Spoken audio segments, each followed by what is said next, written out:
Está começando mais um Direto da Redação. E uma boa notícia aos pais: foram atualizadas as inscrições para a etapa creche da educação infantil. A Secretaria Municipal de Educação atualizou nesta segunda, dia 21 de julho, o processo de inscrições para a etapa creche da educação infantil. Os pais ou responsáveis que já haviam feito a inscrição primária vão receber entre os dias 21 e 23 de julho um link de acesso via WhatsApp, enviado no primeiro número cadastrado.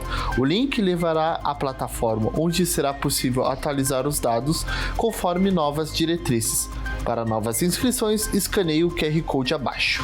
Conforme o Departamento de Construção Civil, bairros como Parada Cristal, Desvio Risso, São Luís, Universitário e Pedancino estão recebendo serviços de limpeza de estrada, instalação de tubos pluviais, pavimentação asfáltica e implantação de ciclovias. Já na Perimetral Norte, uma fresagem está sendo realizada para um novo capeamento asfáltico com previsão de término na próxima sexta, dia 25. E foi inaugurada a segunda sala do empreendedor. Confira comigo onde é. A Prefeitura de Caxias, em parceria com a Secretaria do Turismo e Desenvolvimento Econômico, inaugurou a segunda sala do empreendedor. O intuito é fortalecer o empreendedorismo local, ampliando o atendimento e estrutura dedicado aos micro e pequenos empresários.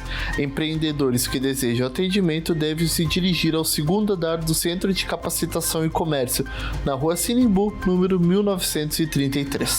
Até o próximo Direto da Redação. Acompanhe nossas redes sociais, @Câmara Caxias, e fique por dentro de mais notícias de Caxias do Sul. Até mais!